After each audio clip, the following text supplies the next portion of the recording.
Okay.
उठने कैसे बोल रहे हैं तेरे?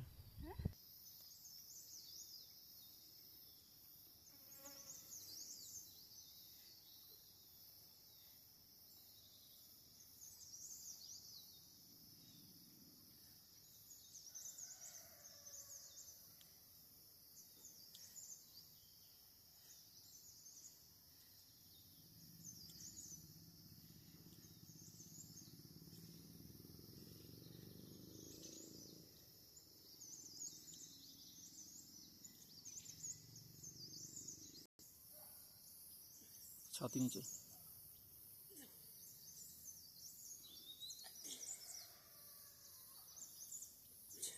सामने देखो। बस हो गया, अब जा रहा हूँ।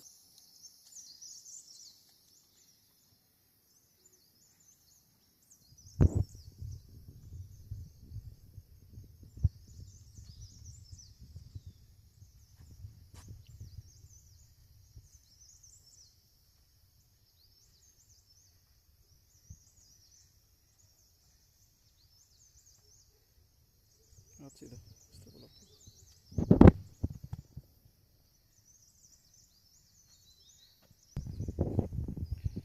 कैसा रहा फिर आज की एक्सरसाइज का रूटीन?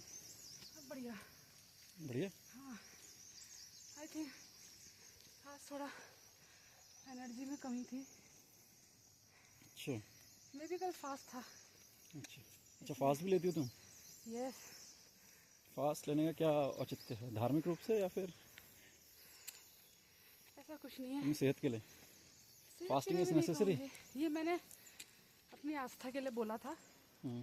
लेकिन इसके बहुत सारे बेनिफिट्स होते हैं। यस। एक दिन फास्टिंग, पहले मैं बिल्कुल भी फास्टिंग कर ही नहीं पाती थी, बट अब ऐसा होता है कि मैं सुबह सिर्फ एक पानी में रहती हूँ, काढ़े में। बाकी दिन में पानी पी लो या लस्सी, कुछ लिक्विड आइटम, बहुत ज़्यादा फैटी नहीं, बहुत ज़्यादा ड्राई फ्रूट्स नहीं, ऐसा वैसा कुछ नहीं खाती हूँ मैं। एंड यू नो कि I don't like fruits. Fruits तो खाने चाहिए, लेकिन खाने चाहिए बट मुझे पसंद ही नहीं है। क्यों? तो मेरे केस में ऐसा नहीं है। फ्रूट्स पसंद नहीं है? यस। तो फ्रूट्स में बहुत सारे एंटीऑक्सीडेंट्स होते हैं, बहुत सारे विटामिन होते हैं, और तो आई फिर थिंक मुझे ऐसा लगता है कि मेरा शरीर अभी फिट है। अच्छा, तो जब मुझे किसी चीज़ का, मेरा शरीर का डिमांड होगा तो शायद मैं, मतलब तुम्हारा कहने का मतलब है कि तुम्हारी जो शरीर की जो नीड्स हैं, डिमांड्स हैं, वो अदर चीज़ों से पूरी हो जाती हैं। क्योंकि मैं सिर्फ सुबह के नाश्ते, मतलब एक प्रॉपर टाइम का जो मील होता है, मेरा बिलीव पूरा मील से है। सुबह मैं 2 रोटी, सब्जी, दाल, चावल। अच्छा, एक कंप्लीट डाइट यस, फॉलो करती हो? मैं सुबह ही लेती हूँ। और 9 साढ़े डाइटिंग वाइटिंग जैसा कुछ नहीं है? नहीं नहीं। एक्सरसाइज पे बिलीव है पूरा? हाँ, एक्सरसाइज और थोड़ा सा अपना ही routine. Routine, okay. And you can see, आप मेरी बिफोर पहले की वीडियोस देख लीजिएगा, जिसमें आपको मेरा फैट दिख जाएगा। क्योंकि आफ्टर डिलीवरी आई थिंक कितना कंसीव किया था मैंने वेट? 70 के आसपास था। आई थिंक नहीं, 70 के आसपास, 70 अबव। अबव 70 था। हाँ, 85 आई थिंक। और अभी तुम्हारा कितना वेट होगा? I think 60।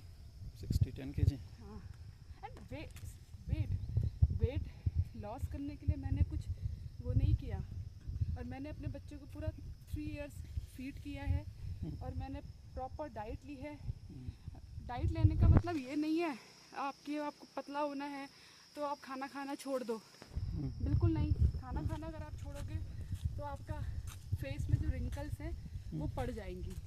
जैसे आप सोचिए हाँ, ना, अगर हम खाना खाना छोड़ेंगे तो कुछ चीज़ें जो हमें चाहिए हमारी बॉडी को वो नहीं मिलेंगी हमें। अरे आप खुद सोचिए ना, जैसे आप बलून होता है ना, बलून में इतनी गैस भरी होती है, अगर बलून को हम छोड़ दें मतलब फुलाने के बाद उसका सोर्स दे रहे हैं, एनर्जी का सोर्स जो अगर हम जिससे वो उसको दिख फुलाने रहा के है। बाद 5-6 दिन छोड़ दें उसको तो आपने देखा होगा वो रिंकल जैसी हो जाती है उसमें। हाँ, हवा निकलती है उससे। दैट केस सेम वही चीज़ हमारे टमी के साथ होती है, क्योंकि 9 मंथ तक हमारी स्किन जो है वो पूरी खिंच जाती है, एक्सट्रैक्टेड रहती है। और ये शोध भी उसमें भी बोला गया है कि 3-4 साल लगते हैं स्किन को अपनी जगह पे नॉर्मल शिफ्ट होने पे। अच्छा। और उसके साथ एक्सरसाइज करना बहुत ज़रूरी है। क्यों? क्योंकि एक तो जो हमारा यूट्रस होता है ना, वो भी बेबी के साथ बड़ा हो जाता स्ट्रेच है। होता है ना, तो और वो अपने नॉर्मल साइज पे नहीं रहेगा नॉर्मल प्रेगनेंसी साइज में में। तब आएगा जब आप उसकी मसल्स को एक्सरसाइज करोगे आप किसी भी चीज़। अच्छा, तो मेरे को लगता है उसके लिए योगा का सहारा भी लेना चाहिए, जैसे कपालभाति। कैसा आपका क्या व्यू है इसमें?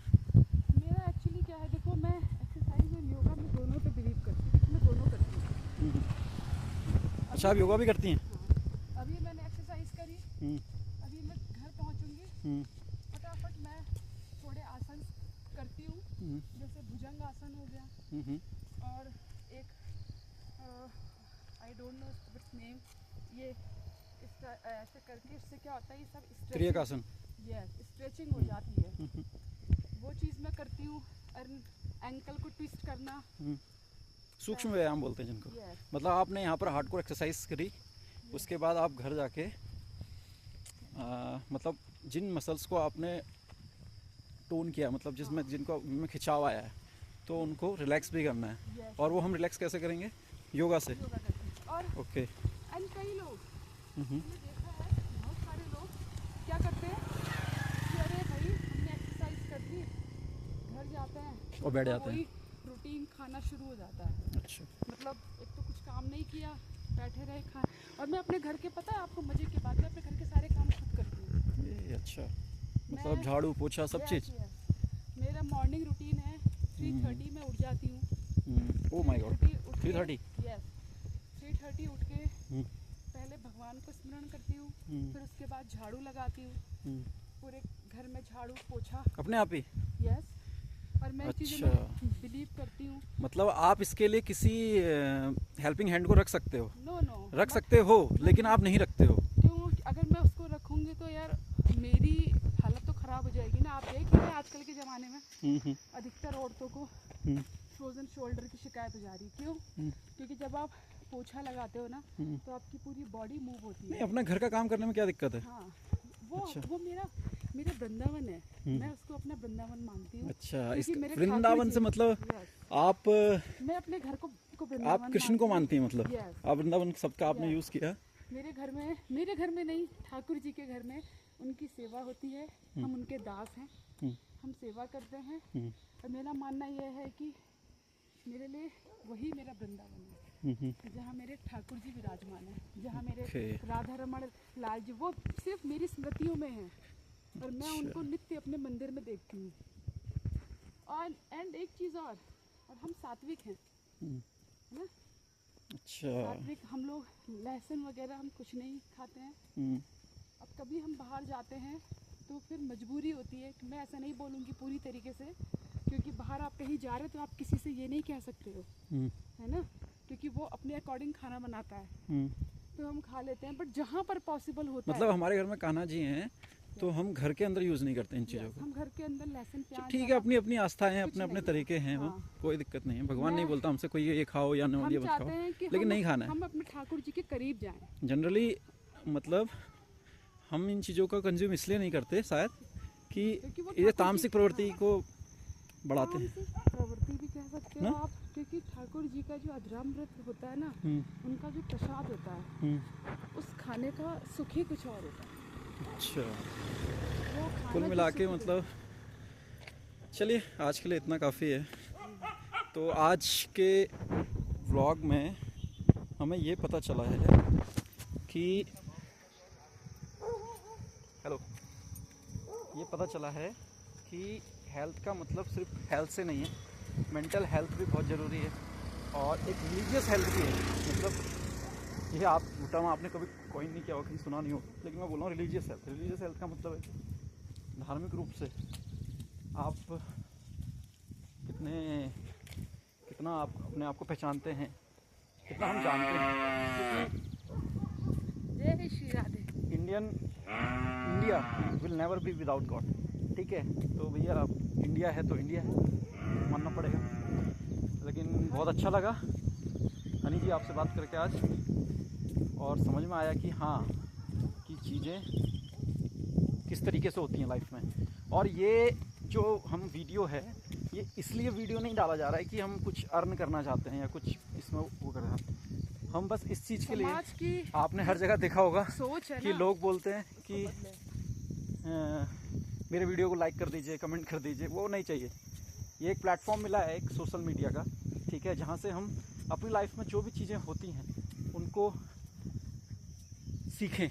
ठाकुर जी की कृपा से अगर हम किसी को भी इस ओर अग्रसित कर पाए, बदल पाए, बस तो वो, क्योंकि समाज बहुत ख़राब हो रहा है और ये जरूरत है इस समाज हम को। भी थे उस समाज का पार्ट, हमने भी लाइफ में बहुत गलतियाँ करी हैं, लेकिन कोशिश कर रहे हैं कि अब एक सही रास्ते पे आएँ और देखें कि चीज़ें कैसे होती हैं लाइफ में। तो यही आप और ये जर्नी रहेगी है हाथ जोड़ के कि आप सब भी अध्यात्म को जाने। बहुत जरूरी। जो शक्ति, जो पीस इसमें है ना, वो पीस दुनिया में शायद कहीं नहीं और है। हमारा जो मटेरियल आपको अवेलेबल है वो पूरा का पूरा रॉ है, हमें कुछ एडिटिंग नहीं करनी, हमें कुछ नहीं करना, हम बस ऐसे ही उठा के बस डाल दिया, समझ में आ रहा है। और हम कोशिश कर रहे हैं कि हेल्थी लाइफ स्टाइल, एक रिलीजियस लाइफ स्टाइल और एक मॉडर्न लाइफ स्टाइल को कोलैबोरेट करके, मतलब जितना भी टाइम है, 36 नियरली, तुम भी 36-37 की हो, 36-37 का मैं भी हूँ नियरली, तो हम देख रहे हैं कि अब लाइफ हमें कहाँ ले जा रही है और उसी को बस अच्छा इस रास्ते से चलना है।